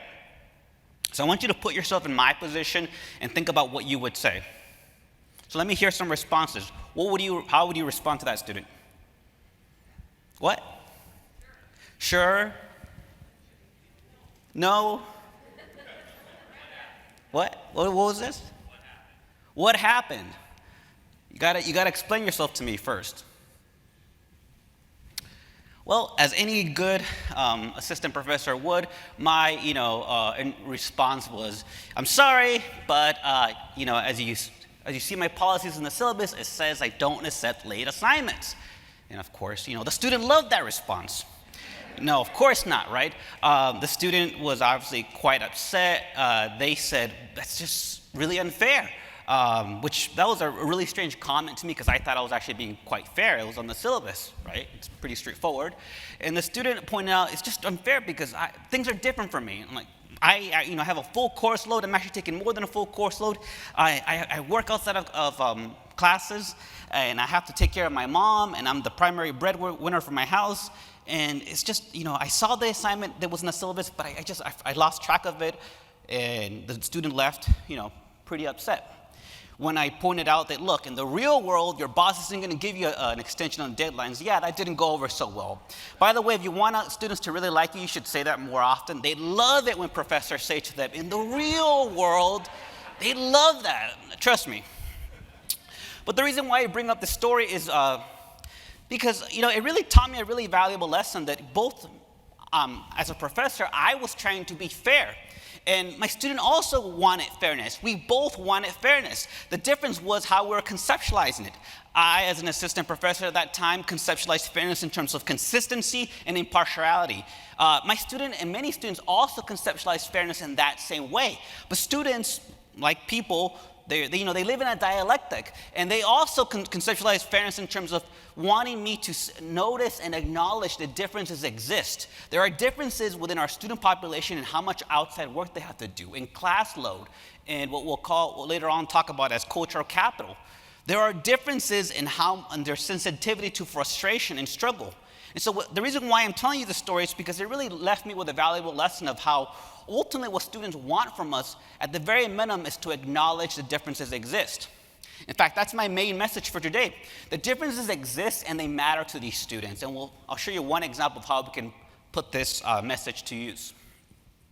So one area, of course, where this is really important is among first-generation college students. These are people who are the first in their family to go to college, and because of that, they don't have the academic role models that might help them to understand some of these hidden rules for academic success. So for instance, I don't know if you're anything like me, but if students come to office hours a lot and they ask questions, I don't know, I kind of like them. I put a halo on them, right? I'm admitting to you right now on stage that, yeah, I'm a little biased towards students who come to office hours. And a lot of students just aren't aware of that. There's a lot of students who think that office hours are where you go to kiss your professor's butt.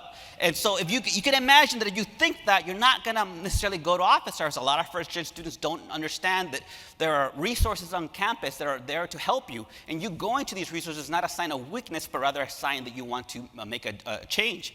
And so these first-generation college students, they feel different. They know that things are not the same. They talk to their roommates. Their parents are not doctors. I remember from my own personal experience taking statistics and talking to the people next to me, noticing that, wow, your parents are lawyers, your parents are stats professors, and my parents, he works at a grocery store in a market. And so we know, as a first-gen student, I knew that I was different. I think many first-gen students, they know things are different. And what we ultimately want is that to be recognized for that. I am not here to tell you that you should give extensions to your students. I am not saying that. I'm simply here to say that differences exist, and they matter to students, and they can matter in terms of the kinds of classroom policies that we engage in. So this idea of, so one of the things that, of course, with a lot of students, if you're in conduct psychology, we know that a lot of students simply don't know how to do some things that we would consider common sense. Like there's a lot of students who don't know how to take notes. We know that in general, students don't know how to best study, right? The desirable difficulties, people love to constantly remind us of how no one is using their theories. They keep talking to teachers about their great theories, but no one's using them. And it's really frustrating, right? That's because there's a lack of cultural capital there in what we think is most effective for learning. And this is particularly true among first-generation college students who don't have parents who went to college who could give them some access to this cultural capital or some of the hidden rules that exist in academia for academic success. And so one approach that's been designed to try to address these differences is called the difference education approach. And in this approach, what they basically do is the researchers try to create these panels, and I'll show you what it looks like in a second, but they create these panels where panelists acknowledge that differences exist. So rather than pretend like, no, everything's great, they say, no, things are different. First-gen students do college different than continuing gen students. So they explicitly acknowledge that there are differences, and then they tie these differences to people's tendency to seek out particular academic resources, like office hours, for instance, or tutoring. And so they make that explicit connection. And so I'm trained as a conduct psychologist, I'm trying to translate some of this for you all. So we don't want all these tricky social psychologists to take all the cake, so I'm trying to motivate you to get interested. Another way of thinking about this is that this intervention tries to enhance people's metacognitive knowledge, more specifically their conditional knowledge, their knowledge of when and why to seek out particular sources of knowledge. And so in this study, what they basically do is, I'll show you here, is they bring in these panelists. So imagine you're all first-gen students. They bring in these panelists up here. Some of them are first-gen, some of them are continuing gen. And in the standard condition, what they'll essentially do is the panelists will tell these narratives about how they struggled in college, and so they have to go to office hours or go to tutoring. So they link the struggling is normal in college, and here's how I can get around it, to go to these special university resources. That's a standard condition, okay? In the difference education condition, it's very similar. The only difference is they explicitly link these struggles with generation status differences. So instead of saying, hey, college is hard, you'll struggle, you should go to office hours and tutoring, they'll say, as a first-generation college student, there's a lot of things I didn't know, and so I struggled sometimes to navigate college, and going to office hours and tutoring was very helpful. So these two conditions are exactly very similar. The only difference is in the difference education, you explicitly acknowledge that there are differences in college going. And so what do they find with these studies? Well, this is a lot of Nicole Stevens' work. I haven't done any of this. This is all her work. Basically, they find that in the standard condition, when you just talk about struggles and link them to the resources that might help, you see the standard generation status achievement gap. But when you expose students to these narratives that, look, people approach college very differently, and because of that, it's important that you go out and seek out these resources. You can at least partly close that achievement gap between first-generation college students and continuing generation college students. And so the story that they basically want to argue here is that differences exist, and if you tell that story to your students, that, look, differences that exist in how college students approach college, that's going to motivate, empower, according to them, empower students and motivate greater resource attainment, which is which leads to greater achievement. So that's their interpretation. I'm not sure if I totally agree with that interpretation, but that'll be a conversation for another day. So what is our approach? Our approach was to try to replicate that kind of a difference education approach. Again, you can think of it as a meta-conditional knowledge intervention. But what we added that was unique is we wanted to actually teach students how to get these resources. It's not enough to say, hey, office hours is great. You should do it. Instead, we want to encourage students to understand how to do office hours, how to go to tutoring, how to make the best of these things. Instead of saying, hey, you should use a planner, we say, here's how you use a planner. So you can really, one way of conceptualizing our intervention is to give people meta-procedural knowledge. Another thing that we did that was different is a lot of these WISE interventions oftentimes are done in traditional universities that are predominantly white, R1s, well-funded, great grant research. I'm the complete opposite. I'm not funded, I'm super poor. We went to these MSI universities that are primarily vastly dominated by students of color and first-generation college students. So it's a very different context. You might imagine these interventions might not be as successful in these kinds of contexts because they're just very different. The other thing that we did that was different here is that we took the existing materials and we actually presented them to a lot of focus groups, and the focus groups gave us feedback on how to change some of these materials. A lot of what the intervention materials were composed of, a lot of students just simply didn't connect with that. And so we had students give us continuous feedback, and we kept improving the materials until it seemed adequate. And this led to a lot of surprises. So for instance, in the first focus group, we actually brought in a panel of students. We asked them, what is the most difficult thing about college for you? A bunch of first-generation college students. And to our surprise, they didn't say belonging. They didn't say discrimination. They didn't say microaggressions. They didn't say any of that. They said, I can't find a damn parking spot. That's it. I can't find any parking. I'm like, well, why is that a problem? Because I come an hour early, but if I can't find a parking spot, I get to class late. And then if I'm 20 minutes late, I always say, forget it, why bother? And they end up not coming to class, and that ends up becoming a big problem. So that really opened our eyes that already, even during our pilot phase, that things are a little different here. They're not the way you typically see them in other institutions. So for instance, another surprise here is we asked students to rank order these different needs from highest to lowest. And so you'll see here that there's things like belonging, social interactions, their need to better understand how to use academic skills and how to use university resources. And academic skills and university resources it tended to be the top most pressing needs for students. You'll notice that belonging is down there. They don't really care. And in this institution, most of people look like them. Most people have the same story that they had. It's just not a big major need for this context. Do not get me wrong, I am not saying belonging is not important. Mary Murphy has some great research showing that at other MSI contexts, belonging interventions have a great benefit. I'm simply saying that in this context, it just wasn't that important. Lastly, the thing that was unique about our study is that we worked directly with the administration to try to implement the intervention. That had some great pros, and one of those great pros is they allowed us to implement our intervention as a homework assignment. So we worked with these first-year courses in the College of Health and Human Services and Math and Sciences and Business, and they allowed us to implement our intervention in their first-year courses. That was awesome. It gave us a nice, juicy sample size, but there were some cons, which I'll talk to you about in a second. Our research team was composed of faculty of color at different institutions. I bring that up because we leveraged our experiences as faculty of color in interpreting the data and talking to students and making these next steps that we felt that were going to be most relevant for this. As I said, we worked with with the administration and the other students, and we heard what they had to say. So if ever our researchers had said, this is the best approach, and a student told us otherwise, we went with what the student was telling us usually. So really our two big questions here are, can making the hidden curriculum visible to students help? In other words, if students don't know how to go to office hours, can us explicitly tell them how to do that? Is that helpful to students? Can we teach how to obtain these resources? And then we also ask, well, is there additional value if we pair some of this cultural capital lessons with a difference education intervention? In other words, if we explicitly acknowledge there are differences and they exist. So that's what we did. As I said, we were working at an MSI. This is at Cal State LA, if any of you know it. It's a commuter school, very large immigrant population. In fact, most students here are first-gen students of color. The vast majority are.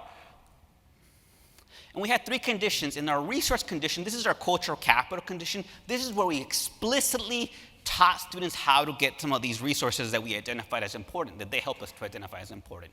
I can't play you this video because the technology is not right now supporting that, but basically what these videos were, let me see. It was, that's not gonna work. It was 5 videos that talked about office hours, forming study groups, time management, and something else that I can't remember. And basically what we found out from students is that initially, we gave them these 20-minute videos, and they said, that's boring. We don't want 20-minute videos on how to go to office hours. Give us 5 minutes, fun, engaging, simple. Get to the point. And so we did that. We tried to keep it brief. We helped students to inform the construction of the videos, and they're a little corny, to be honest, because, just because they like memes, and so we added memes. We did whatever it took to keep their attention engaged. We're not trying to tell them what they should believe. We wanted them to tell us what would keep them entertained. So that's what we did.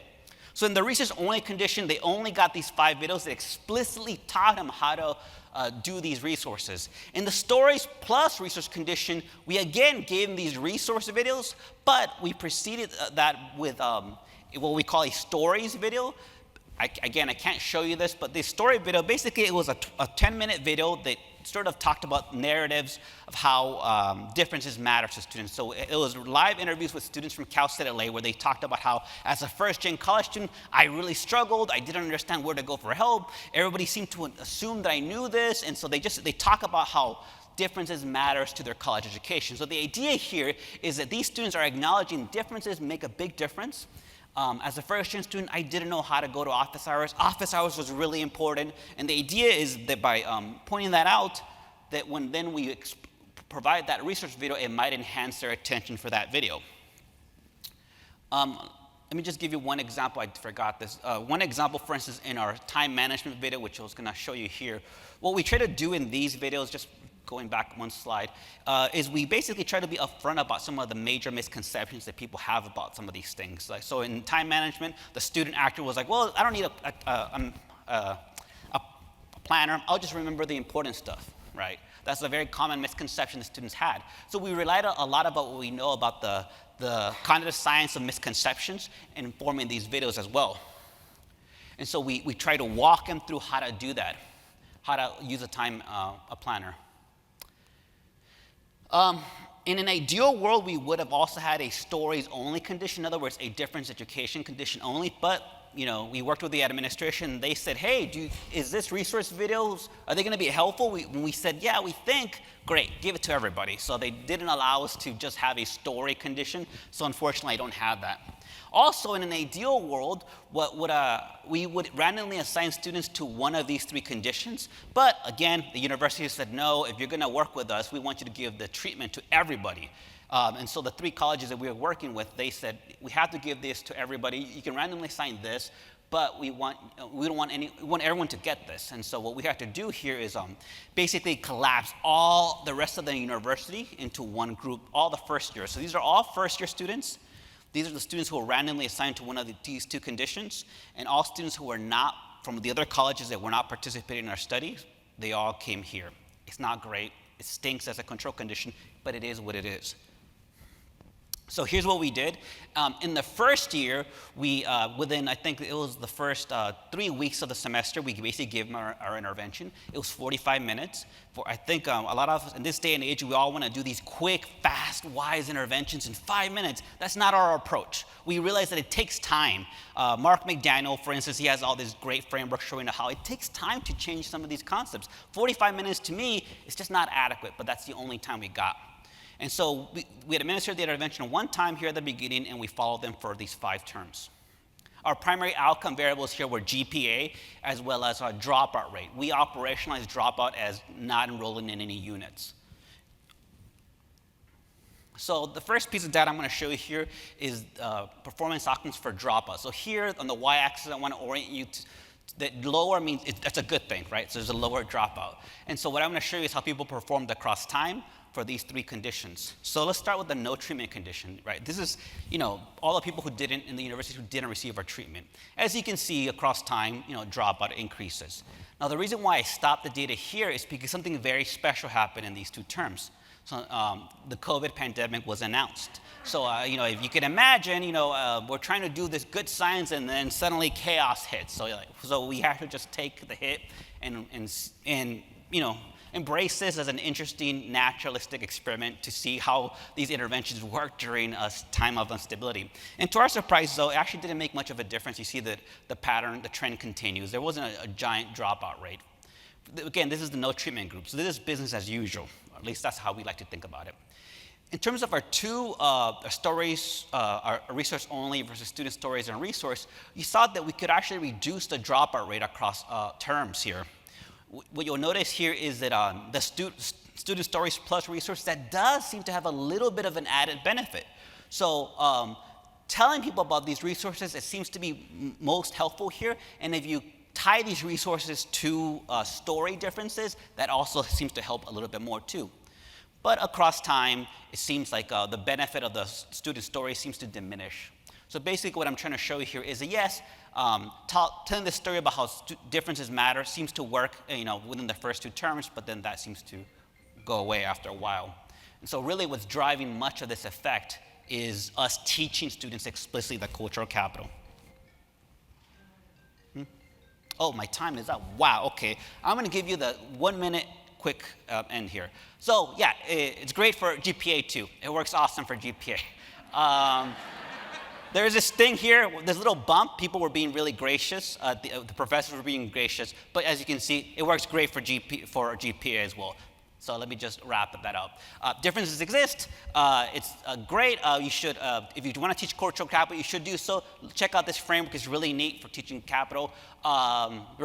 Skip this. How do you want to apply this? Well, I think try to avoid being that professor.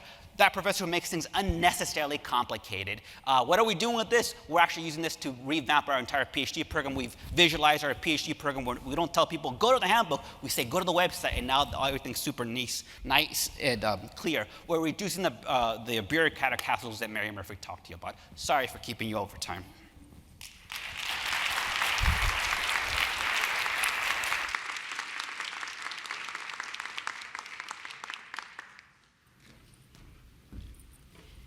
He didn't keep us over time. Does anyone have a question they want to ask Gerardo? I see someone. Yep. Hi, great talk. Wow, it's like right in my face. Some things like resource-wise are like a little more like, I guess like obvious people, like things written in the syllabus, like, oh, going to office hours, but maybe as a first-generation college student being like more intimidated that. What are your thoughts about like kind of like resources that are a little more like niche or obscure, where it's like, oh, like this is like kind of individual to universities, it's like really not as well known? Like how can that information get to the people who need it? Oh yeah, I would never advocate that, for instance, say you email me, say, hey, can I have your videos? I'd give them to you, but I wouldn't advocate that you use them. I mean, I think I'm not asking for people to create videos. Instead, what I would say is the simplest thing you can really do for your students is listen to them. What I do at the very beginning of every semester is I say, how do I avoid being that professor? And a lot of times, what students don't tell me, hey, make me feel like I belong. They don't say that. They don't say, give me extra credit. They don't say that. They don't. Instead, what they tell me is, please, can you please just organize your Canvas website? Things, it's simple things. Those kinds of things, reducing the bureaucratic hassles that Mary Murphy was talking to you about. I say, what else? Can you give us feedback on our papers? And so I'm thinking, oh, these greedy undergrads, they probably want 24-hour feedback. And they don't say that. They say, how about 5 days? Is that okay? I'm like, yeah. Aren't your professors doing that? And they're like, no. So they'll ask for very simple things. So I think talk to your students, ask them what they need. Ask them at the very beginning and make those changes. I think before we try to hit things like belonging and these kinds of high-level social needs, I think we can't forget about the more basic needs, like how about you teach well? How about you make your class interesting? We can't forget about that. And sometimes I worry that this focus on belonging and this higher-level interest stuff, it's kind of occluding good instruction. Yep. I see somebody had a question. We have to end the symposium now. We've come right up until the end of it. But if anybody wants to come up to the front to talk to any of the speakers, please do so. These were wonderful talks, wonderful suggestions that were given. You see the enthusiasm and the commitment for the work that is being done. I want to thank our speakers again. Thanks very much. And thank you all for coming.